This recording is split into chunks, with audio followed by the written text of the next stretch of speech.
Um documento com mais de 2.400 denúncias contra o sistema público e privado também de saúde foi entregue ao Ministério Público Federal, isso recentemente, na última sexta-feira. Quem entregou esse documento foi a Associação Médica Brasileira. As denúncias são de todo o país. O Espírito Santo foi incluído nesse levantamento. Foram 34 denúncias aqui no estado. Deixa eu chamar a repórter Eliana Gorriti, ela tem mais informações para a gente. Eliana.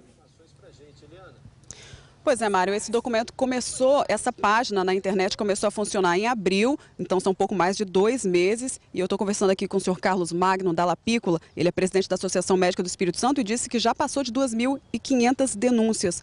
Bom dia, doutor Carlos. É importante essas denúncias. Como que vocês receberam mais de 2.500 denúncias em pouco mais de 2 meses? Na verdade, as denúncias são para o Brasil todo.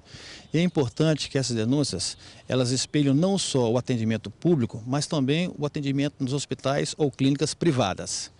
E o site é um site de fácil acesso, é um site que a pessoa vai ter assim, facilidade em fazer a sua denúncia, mais uma vez, e isso na esfera municipal, estadual, na esfera federal e também na clínica privada. Quais são as principais denúncias, os principais problemas apontados aí pelas pessoas, pelos pacientes? No Brasil como um todo, São Paulo lidera hoje com quase 800 denúncias. E a queixa principal é a demora na marcação de exames e consultas. No estado especificamente, nós temos por volta de 34 e de sábado para cá já aumentou um pouco dessas denúncias aí.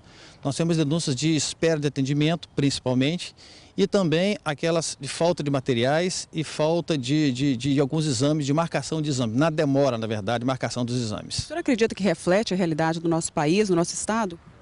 Embora seja aqui no estado um número pequeno, mas se a gente for ver de modo geral, tem refletido sim. A gente espera que agora, com a divulgação pela imprensa do site, em que é fácil a pessoa acessar, esse número de denúncias aumenta e aí sim volte a ter uma realidade melhor, mais explícita. Quais são aqui no estado as principais denúncias, doutor, que o senhor se lembre aí dessas 34? Aqui nós temos alguns municípios de referência, por exemplo, Aracruz e Vitória lideram com 6 denúncias e Aracruz é um ponto interessante em que as 6 denúncias são especificamente do Hospital São Camilo. Tá? Vitória tem alguns postos de saúde. É um hospital particular que presta serviço ao SUS, o senhor falou. Que é um hospital particular, filantrópico, que presta serviço ao SUS. E ali nós temos 6 das denúncias do estado, são de Aracruz, coincidentemente sempre do mesmo Hospital São Camilo. Mário, você tem alguma questão? Pois não? Não está muito claro para mim ainda como é que foi elaborado esse documento. Se o senhor puder explicar, porque a gente está dizendo página na internet, site. O que foi isso? O cidadão teve acesso a um site para fazer as denúncias e o fato agora dessas denúncias serem encaminhadas ao Ministério Público Federal significa que elas procedem? Foi feita uma apuração, se descobriu que de fato essas denúncias são procedentes? Mário, a Associação Médica não fez a apuração especificamente. As denúncias são feitas para o público em geral, elas foram encaminhadas para o Ministério Público e agora creio que o Ministério Público vai pegar essas denúncias e fazer uma apuração de fato. Algumas denúncias podem ser pontuais, mas dá para perceber que o maior número de denúncias é por falta de a demora do atendimento. E isso reflete o atendimento ambulatorial principalmente, em que há uma demora em marcação de exames, há uma demora na marcação principalmente das consultas e também uma demora na marcação de procedimentos seletivos, que hospitais têm dificuldade em fazer isso, principalmente aí os públicos. Nós preparamos uma memória aí dos principais problemas, tanto no sistema público quanto no particular, já mostrados aqui nos telejornais da TV Gazeta. Vamos dar uma olhadinha.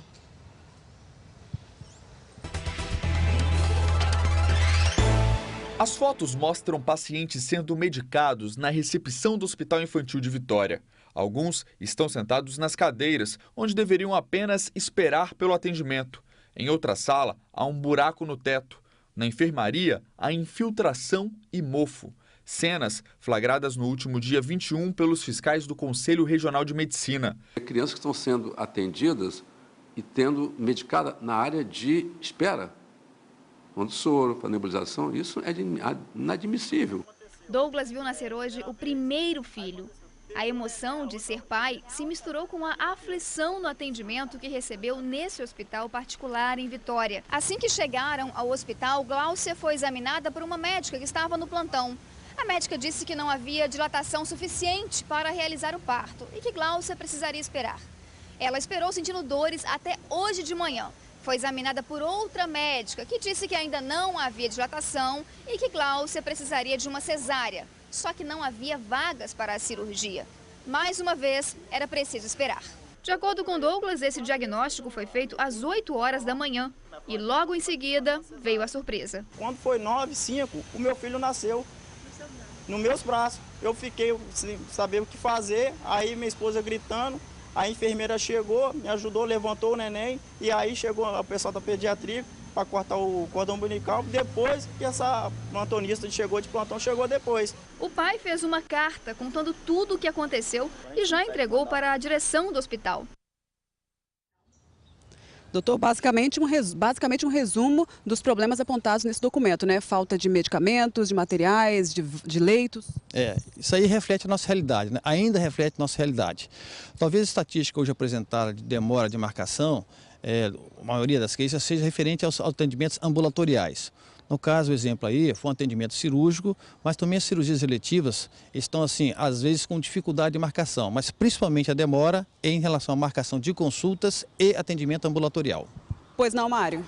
Eliana, só para encerrar, eu quero saber o que isso pode resultar, porque assim, problema de demora para marcar consulta, a gente já mostra aqui quase diariamente, e o próprio governo reconhece que é difícil contratar especialistas. Falta de leito, o governo também diz, olha, a gente compra leito na rede privada, mas não consegue resolver esse problema, que não é só aqui do Espírito Santo. Claro que a população merece um atendimento mais digno. Mas, enfim, o que isso pode resultar? Isso vai dar em quê encaminhar essas denúncias agora ao Ministério Público Federal? Que alento a população pode ter com isso? Qual a intenção, doutor, dos médicos ao encaminhar todas essas denúncias ao Ministério Público Federal? Na verdade, os municípios eles sofrem com a dificuldade de repasse de verbas. Isso é uma realidade, tá? A maioria dos impostos são centralizados no governo federal e os municípios reclamam insistentemente na demora do repasse e da assistência à população básica. Na verdade é o seguinte, se você não tem uma boa assistência básica, vai se refletir nos pronto-socorros. Isso é público e notório. E como o governo federal tende a segurar esse recurso e repassar com menor quantidade, há uma queixa constante do mau atendimento a nível ambulatorial. Vocês esperam que o Ministério Público cobre, então, dos órgãos competentes, vigilância sanitária, enfim, de todos esses problemas aí? A função do Ministério Público é exatamente essa, tá? Cobrar dos órgãos competentes para que a assistência à população ela seja feita de acordo com a Constituição, garantida na Constituição. E a finalidade de encaminhar ao Ministério, e também pode ser encaminhado aos municípios, não tem problema, é que o Ministério tem esse poder e autonomia de estar cobrando dos municípios uma solução, mais uma vez, para os problemas encontrados na saúde. Ok, doutor Carlos Magno, presidente da Associação Médica do Espírito Santo, muito obrigado pela presença, pela participação. Eliana Gorriti para o Bom Dia Espírito Santo.